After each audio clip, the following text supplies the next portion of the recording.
Good evening and welcome to the Pasadena Symphony and POPS Town Hall. For those of you who don't know me, my name is Scott Vandrick. I am the Chief Development Officer of the Pasadena Symphony. I miss all of you at the concert hall. Thank you so much for joining us tonight. So first and foremost, we hope that you, your families, and your loved ones are safe. Our thoughts are with you during this time. Okay, let's meet the leadership team of the Pasadena Symphony Association. CEO, Laura Unger. Laura, hello. Hello. Hello. Music Director, David Lockington. David? Hello, everybody. Even Hello, though I David. can't see you, it's lovely to know you're all there. It's always nice to see you. And the President of the Board of Directors, Reggie Wilson. Reggie? Hello, everyone. Glad you could join us. Like Scott said, we really miss seeing you at the concerts, but we're glad you could join us for this. Thank you, everyone, for coming tonight. Well, we're staying resilient and staying positive. Over the last 6 months, we've had to make some very difficult decisions, but we've done what we needed to do in order to ensure that the orchestra survives through this crisis. We're now down to a core staff of 8 that's been working from home since March, and summer just isn't summer without our audiences and our musicians. We miss everybody terribly this summer and can't wait to come back to live music with you soon. What has been the strategy of managing the concert schedule since the pandemic? Well, when the stay-at-home orders went into place in March, our primary focus was rescheduling our concerts. We postponed our March and April concerts of the symphony season, and we rolled over the entire full summer pop season from this summer to summer 2021. All guest artists, all programming, all intact. I'm humbled and grateful to let everybody know that our audiences have stood by us. To date, we've encouraged just approximately a 6% refund rate. That's a miracle, and it's a testament to our base and our loyalty of our audiences and their belief in us and the belief of what music means to the community. And of course, to our symphony ticket holders whose concerts were in March and April, I want to extend a very big thank you for allowing us to hold on to your tickets and for your trust and patience as we move forward to make our plans for the future. Thank you again. Reggie, maybe you could talk a little bit of how the board of directors has responded. Well, we have a really amazing board. They're an incredibly resilient group of folks. They've been enthusiastic and just totally behind our efforts to move the organization forward during these times. As just about every network news show has said, these are unprecedented times, and there's no playbook for what we're doing. And the board has simply dug in their heels, followed the lead, and have been just fabulous with their enthusiasm, resilience, and strength during this process. So I've really been pleased with the way they've supported us and the organization. Fantastic. And David, I know that we're going to talk a little bit later about the music returning, but how are the musicians? Well, I think for many musicians, it's been quite a difficult time. Obviously, financially, it's been a challenge. But you know, we're meant to be on stage. We're meant to be performing. So I think some people have been suffering in that respect. There are a lot of teachers among our membership. Teaching has been booming, I would say. And a lot of people have been doing sidewalk or porch concerts all over town. So there's still a lot of music going on, but it's refashioning ourselves into a different kind of musician at this time. What, Laura, maybe you can answer this. What are the plans for the fall? Well, as we've been looking towards the fall, we can't dwell on what we can't do. And so we had to start focusing and brainstorming around what we can do. And we had to get comfortable with sitting in the unknown. And in fact, we leaned into being in that space of being comfortable with the unknown. And there actually comes a certain freedom in that we found. As we started dreaming about what a new concert model might look like that could fit the new COVID reality, we started thinking like a startup. And, you know, the Pasadena Symphony is very good at that. We know how to think like a startup. We've done it before. We've been successful. And so we've come up with a new concert model that we believe is sustainable over the entire 2021 season if need be. Staying dark is not in our DNA. That was not ever an option on the table. We knew that with some creativity, resourcefulness, and hard work, that we would find a path forward to bring music back to our audiences come the fall. So we're going to transform every symphony concert that was previously scheduled, including the March and April concert, into a new series that we're unveiling today called Pasadena Presents. Pasadena Presents is a new concert experience that will feature your music director, David Lockington, guest artists, and musicians from our orchestra in a chamber music format with a twist. So audiences are going to receive 9 concerts over the course of the 2021 season, beginning in October, including our holiday candlelight concert. And with that, I really want to hand it over to David to talk about the new model, what inspired us, what the programming is, and who the artists are, because it's very exciting news. David? Well, I'm sure many of you are aware of this, but a great orchestra exists really because we're all playing big chamber music. We're listening to each other so carefully, and this chamber music is the foundation of what makes an orchestra great. So we're going to be presenting, obviously, socially distanced musicians on stage. You all will be socially distanced, and if you can imagine being in a beautiful outdoor venue, you're going to come to a concert about an hour and 15, an hour and 20 minutes long without an intermission. And I will be there hosting this event. I'll do the pre-concert talk. And then during the program, I'll be interviewing the musicians. And we'll have a nice in-depth discussion about their lives and about the music that they're going to play. So we're going to have 2 concerts in October and 2 concerts in November, God willing. And each one of these programs has been inspired by the program that it's replaced. So we've tried to adapt some of the character of that program and bring it into the fall concerts. The first one is going to feature a favorite violinist of mine, Simone Porter. She was with us just this last season playing the Seasons of Vivaldi. It was one of our top grossing concerts of all time. So Simone is going to be playing Mozart's 5th violin concerto. And that's going to be paired with our other favorite composer, of course, Tchaikovsky. And so this is a sextet. Tchaikovsky was enamored his whole life of Italy. And we're going to be playing the Souvenir de Florence. And it's a beautiful, sunny, virtuosic piece. It's going to be featuring our musicians, as all of these programs will. And as I say, chamber music is paramount to a great orchestra, but every individual player matters. So you're going to be hearing our musicians at their top, at their best, playing as soloists on stage. So I want to mention, before we go on to the next concert, that each one of our soloists is going to be doing something very different from, I think, almost every other presenting organization that I've been aware of. Instead of playing chamber music, they're going to be playing the concerto. They're going to be playing a concerto on the program with piano in some instances and with an ensemble in others. So our next program in October is going to feature Angelo Janu, who's an incredible personality and musician, such refinement of tone and beauty of expression. He's going to be playing the Beethoven Violin Concerto. And we're going to be pairing that with Don Foster leading up a quintet, Brahms Clarinet Quintet. This is one of the great pieces of chamber music. It's filled with longing and sunniness and hope and anxiety. It expresses the gamut of human experience. And so our musicians will be playing with Don Foster on the Brahms. And then in November, we wanted to do an American program. And so a quartet from the orchestra is going to be playing Dvorak's American String Quartet.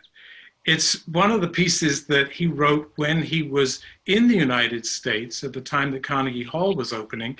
And it's redolent with a great feeling of optimism and sunniness and a folk kind of idiom too. So that will be in the first half, and we're going to end the program with one of my favorite friends and pianist, Terence Wilson. He's going to be playing Rhapsody in Blue. So it's going to be a great American program, our first program in November. And then to cap it all off, we've got Enon Barnaton, who is one of the great pianists of his younger generation. And he's going to be playing with an ensemble from the orchestra, Chopin's first piano concerto. It'll be a quintet of strings accompanying him. That in itself would be enough for an evening of beauty and charm and virtuosity. But when we discovered that Enon had done his own arrangement of one of the great virtuoso symphonic pieces by Rachmaninoff, the Symphonic Dances, we thought we had to have Enon play that to end our fall season of Pasadena Presents. So 4 concerts, 4 soloists, musicians from the Pasadena Symphony. It's just going to be a really wonderful, exciting lineup. It sounds fantastic, David. Thank you for sharing that with us. Laura, will Pasadena Presents concerts be available online, streaming? Well, we have 2 scenarios in place. We've met with the city manager of Pasadena and the director of public health, and there are some indicators that the state may have an outside version of phase 4 before an inside version of phase 4. We've also had focus groups with many of our audience members, and there is an openness to coming outdoors for concerts before coming inside. So our hope is to perform Pasadena Presents in an outdoor venue, and we feel we found the perfect one for this series. It is the Pavilion for the Performing Arts. It is in the heart of Pasadena. It is formerly known as the Levitt Pavilion. Many of you have probably enjoyed concerts there over the summer. It's perfect for a potentially new COVID environment of new protocols that we'll need to adhere to. We're working with the city of Pasadena in partnership on this plan. They're very supportive of it. And should the state allow small outdoor events in the fall, we'll be ready. Our second scenario is to perform Pasadena Presents exclusively online from the Ambassador Auditorium. Now, in both of those scenarios, the concerts would be also available online. So if we're able to present outdoors, that concert will be captured and will be made available online as well, because not everybody is going to feel comfortable to come out, even if we're allowed to come out. So we really want to make sure that we have enough options and access points for our audience. And so, we don't want to overpromise and we don't want to underdeliver. And we really want to make the right decision at the right time. Our season isn't scheduled to start until October 17th.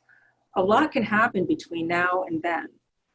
We're going to continue to monitor the public health guidelines as they unfold over the next 2.5 months, and we'll make the right decision at the right time based on the facts that are available. We're focused on delivering exciting concert experiences and getting musicians back to work safely. Both scenarios achieve that goal. Scott, there's an old saying in our business that no matter what, the show must go on. And if need be, our shows will just go online. And we hope that everybody's going to come along and support that. What safety precautions are you planning for? Well, we can assure you that we are going to meet, exceed, and enforce all safety protocols that will be required of us at the time. We've done a tremendous amount of work on the pavilion as reimagining it for what we anticipate are going to be safety guidelines in the fall. So first of all, we certainly know that we're going to have a limited capacity that needs to be 6 feet socially distanced apart. So we have been able to determine that a seating chart can exist at the pavilion that can seat up to 350 people 6 feet apart. So if the rules come down that it's events of 200 or 150 or 300, this venue will support that, but we know that it has a maximum of 350, which is a good ratio of audience to chamber music on stage. We will absolutely require that everybody wear face masks, and we will implement a full safety operations plan, and we'll work closely with the city's public health department to determine that all elements that are required are met and exceeded and enforced. Our concerts will run about 75 minutes with no intermission, and we'll have 3 to 5 performances to enable us to reseat all of our ticket holders into a performance. We certainly have more than 350 ticket holders that are subscribers to our symphony concerts, but with this model, we can have as many performances as necessary so that any ticket holder has the opportunity to exchange their tickets into a reserved seat at the new venue. Okay, thank you. And what are the plans for 2021? Well, we're going to take our time and be cautious and be very thoughtful. We want to make sure that we're presenting concerts that fit with whatever the guidelines will be at the time. None of us know what the guidelines are going to be in January 2021, what they're going to be in March, what they're going to be in April. Our hope, of course, is ultimately to bring our audiences back to our home at Ambassador Auditorium as soon as it's safe to do so. But in the meantime, with this concert model, Pasadena Presents can evolve and replace every single concert that was previously scheduled in the 2021 season. And actually, I forgot to mention that we are going to be rolling the symphonic repertoire from the 2021 season to the 21-22 season. But we are absolutely not canceling our 2021 season. We are just introducing a new concert format under the umbrella of Pasadena Presents that will enable us to actually have a season for our audiences and serve our mission. But we are expecting to make announcements on future concert dates and programming come the fall, because ideally, it would be nice to be able to add more musicians on stage. It would be nice to add more audience members. We just don't know what we don't know yet, but definitely look to us in the fall, because we are scheduled to perform 9 concerts under the umbrella of Pasadena Presents so that everybody gets a full season with us. Great. So what's next for ticket holders? Well, an orchestra can't exist without an audience, whether we're online or in person. We exist for you, and if not for you, we will go away. Our orchestra is turning 94 years old in October, and we've made it through a lot over the almost century that we've been a community treasure of Pasadena. So we need our audiences and their support to be partners with us now more than ever. We hope that all ticket buyers will exchange their tickets into our Pasadena Presents model. We're asking our audience to also give us a little bit more time and be a little bit more patient, because we still need to see how the next 2 months unfold to actually make the final determination if we're able to go outside or just have the concerts online only.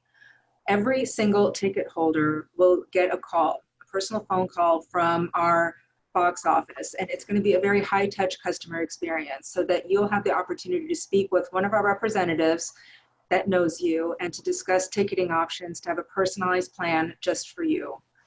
On behalf of our musicians and our staff and our board, we just really want to give a very hearty, big thanks and gratitude to all of our ticket holders and our audience members, because we need you, and you're our partners with us. And given what's happened so far, I certainly am feeling confident that you'll stand by us. And thank you so much for doing that in advance.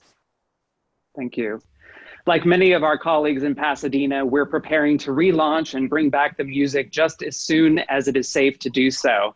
And in the meantime, the Pasadena Symphony and POPS is focused on engaging our audiences and also raising needed funds, so when we're ready to launch right back into action, we can do so.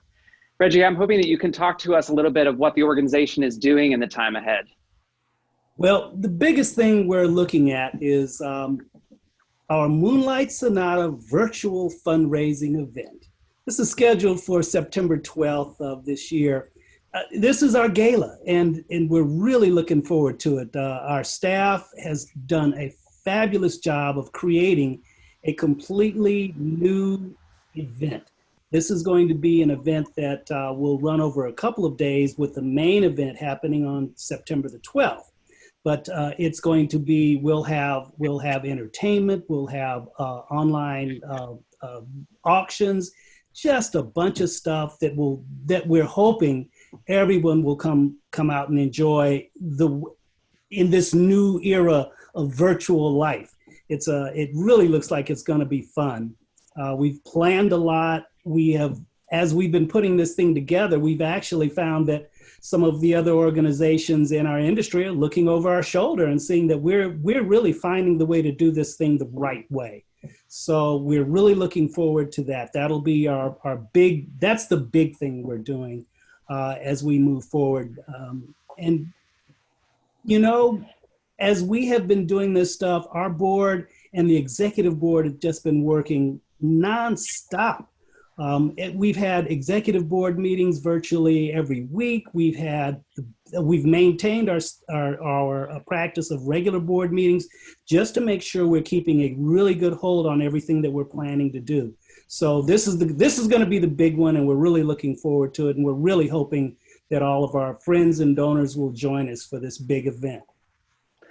Thank you, Reggie. And I also have to say, because it is one of my favorite events, the Holiday Look-In Home Tour is going virtual this year as well, under the Holiday Look-In Home Virtual Home Tour. Much planning has been happening within the Women's Committee and the Holiday Look-In Committee. It will open on the 5th of December virtually. 4 beautifully architecturally significant homes dressed for the holidays, and will run all the way through the end of December. We're really excited. The committee is really excited because the scope of a virtual home tour has no limits. So we're excited to see what happens with that. And also there will be a virtual holiday boutique that will be open the entire time, and I'm excited to do my holiday shopping. The Holiday Look-In, as you know, is going to be supporting Pasadena Symphony's relaunch campaign, as well as music education in the community, which is so important. If I could just jump in there, our youth orchestra ensembles have continued to be incredibly active. In fact, in the spring, they did the first Pasadena Symphony online concerts. This was just a really fantastic effort. I think the young people, of course, they know technology much better than I do, but I think they've been really fascinated and excited about the new possibilities that this medium has presented. I know that friends of mine who teach have said that often the young people are better prepared when they're in front of a camera with a microphone listening to what they're doing. And so I'm sure that we're going to have a lot of budding musicians coming out of this time that are going to want work. But our youth symphony organization has been really active. We've been having meetings with the conductors and with the orchestra online. But of course, you can't fit everybody onto a little screen. But what you can do is sectional rehearsals. So I was talking about chamber music earlier on. These are the sections that are gradually going to be put together when we can all come back together in real life and in real time. So they're practicing together as cellos, as bassoons, as percussion section. They've also had the opportunity to meet with the conductor one-on-one. The conductors have had office hours, as it were, a couple of times a week. So any questions, they can be fielded by a professional. And then there have been many recitals, and there have also been master classes going on. So it's really been a very active time, and just as well, because there are a lot of kids that have to be occupied during COVID. But I wanted to now throw this over to Laura, because the All City program is something that's very close to your heart, and I want you to tell everybody about that. Sure, thank you. Well, first I need to make sure that I say that music education is a critical core part of our mission as an organization. And throughout this entire COVID crisis, we have not cut any part of our music education budget, and we don't plan on cutting any parts of our music education budget. In fact, we're investing more in our music education looking towards the new school year. Our All City Orchestra program specifically supports Pasadena Unified School District. And we've been able to have in-classroom teaching plus after-school ensembles. Critical to our youth orchestra's mission is instrumental instruction. That really is the focus of our music education. They certainly learn music appreciation within that, but it really is all about instrumental instruction. And one of the real challenges ahead for the school district, because they are learning virtually for at least the fall semester, is that they've had to cut musical instruction as part of their virtual online learning courses. They're limiting their courses now to music appreciation, which of course we understand. Times are difficult and you have to make difficult decisions.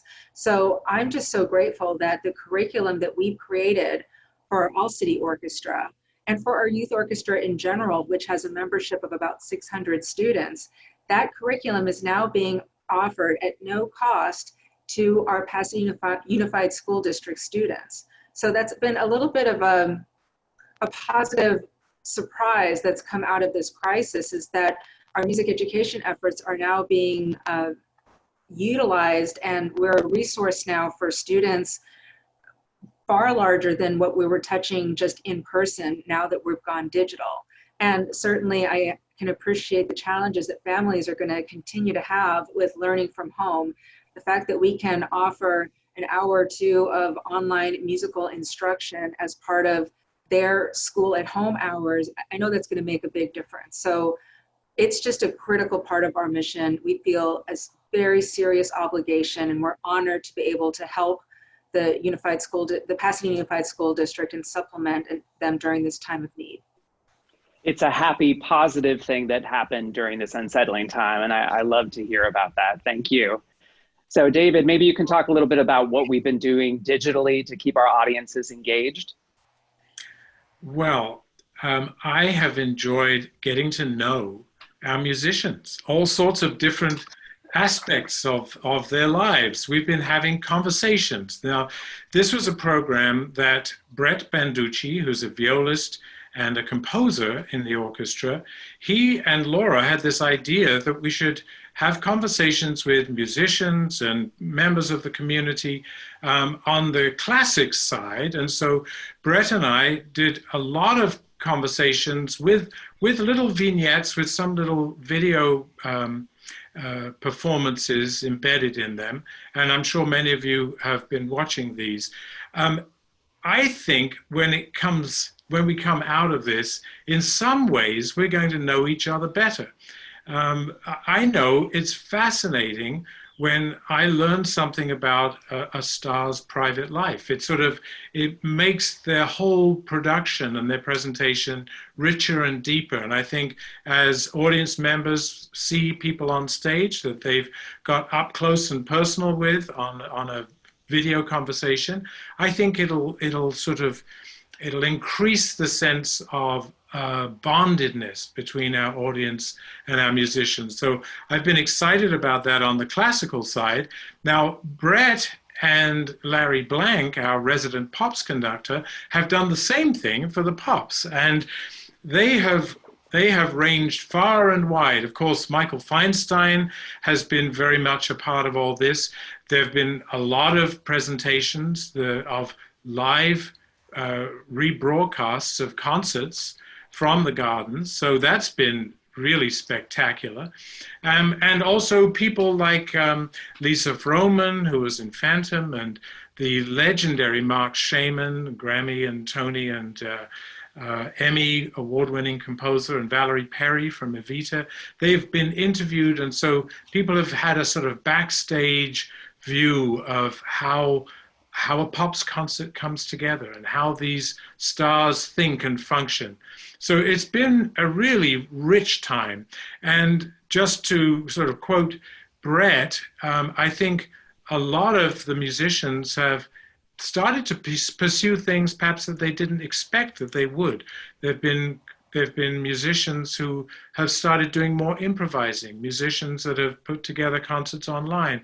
Brett himself has been composing like a fiend, not being distracted by driving and finding meals and so much work. He's had the time to let his imagination wander. And I think that a lot of musicians have been able to do this, and it's been a very productive and a very creative time for many people.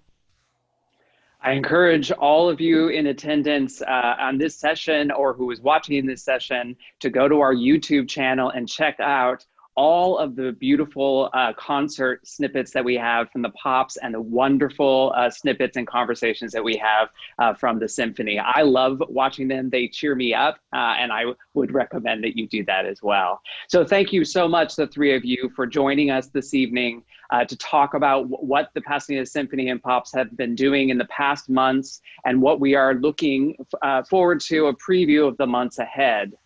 So the audience, you have the opportunity to ask a question of the leadership team of the Pasadena Symphony and POPs. There is down below a question and answer bubble.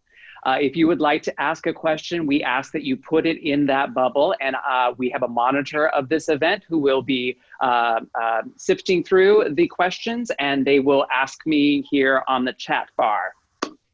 Also, you might remember when you registered for the town hall, you were able to ask questions as well in a box. So we have compiled those, and we're taking a few from the question and answer section, and we're going to try to answer a few of those. All right, here we go. Paula writes in the question and answer box, is there seat position protection for the Pasadena Presents concert series? Or rather, how will you value my seat in this new venue? Well, I think I'll answer that. Thank you, Paula.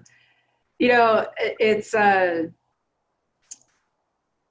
one of the great things about the Pasadena Symphony Association is that we are a boutique orchestra, and we know all of our customers. We know all of our customers, and the process of reseating people during this new model, should we be given permission to go outside, is going to be an art form in and of itself. And luckily we have a very talented staff.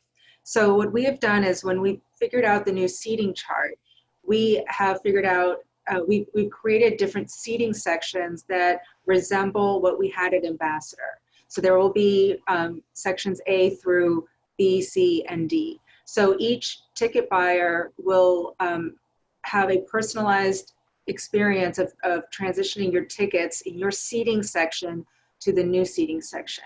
Now, given the new model of the socially distanced requirements, it will not be a seat for seat exchange, unfortunately, but we all have to be open and flexible, and knowing that we're not going to be operating in the most ideal of circumstances. But what's really important is bringing the music to you. And quite frankly, with a seating capacity of 350 seats at the most, there is no bad seat in the hall.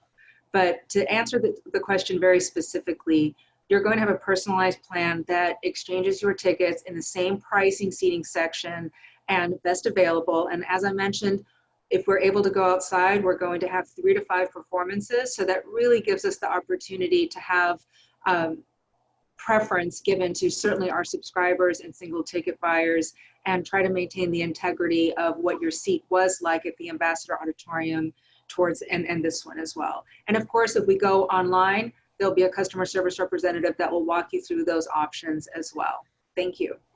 Thank you, Laura. All right, James asked when he registered for the town hall, how is the organization doing financially? Well, let me take that one.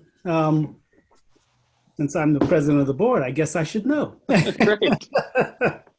Actually, due to great efforts on the part of our board and our staff, our organization is right now really well positioned to navigate this, like I said before, this unprecedented event, having balanced budgets over the past number of fiscal years.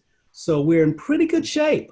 We have been proud that our supporters, both corporate and private foundations, as well as the individuals, and we really value what that individual does for us. But they've remained with us. The corporations, are the foundations, and our individuals have really remained with us and been steadfast during this process and during these trying times. So we are, as we've been finding out, we are, I think, in better shape than most, and absolutely in the kind of financial situation that will allow us to move forward with our plans for the foreseeable future. Thank you, Reggie. All right, we have time for one more question. Okay. David, I'm gonna pick this one out for you. This is actually a very good question. Gloria is asking in the question and answer box, is it hard to find music that fits the new safety protocol, and how will that selection process happen? Well, we're blessed with an incredibly broad repertoire. We play music from about the last 400 years. And, who's ever going to hear all of that music? So there's a lot of fabulous material to choose from. The initial stages of Pasadena Presents will be small ensembles, socially distanced effectively. And then as we can come together, the ensembles will get a little larger. We might go to a chamber orchestra or be able to incorporate something else like some dance or a movie. I'm not sure exactly what it's going to be, but as we are allowed to, we will increase the size of the orchestra. And the process for picking repertoire is really the same as it always has been, and that is that we want to entertain you.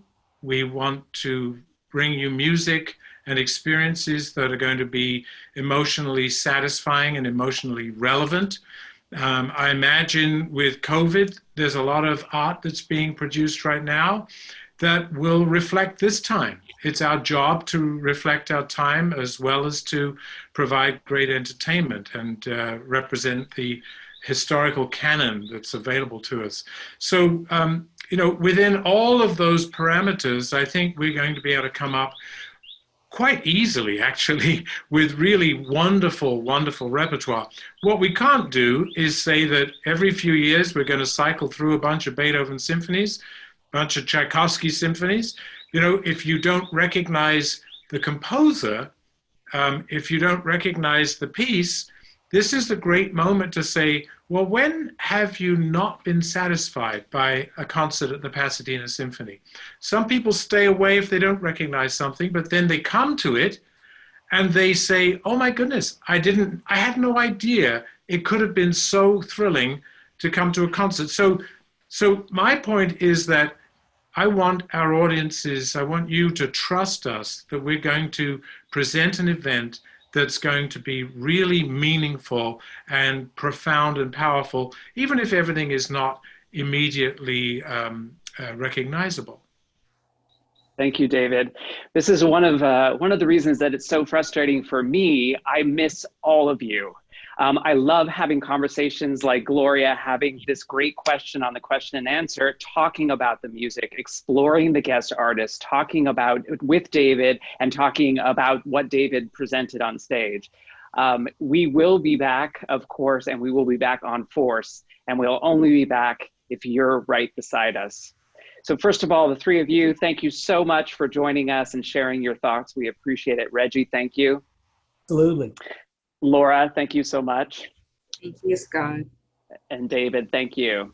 Been a pleasure. Thank you.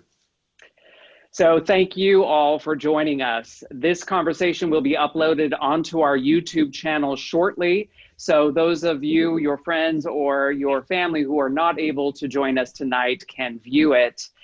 Thank you for joining us this evening. Thank you for standing beside us during this time. Stay safe. Good night.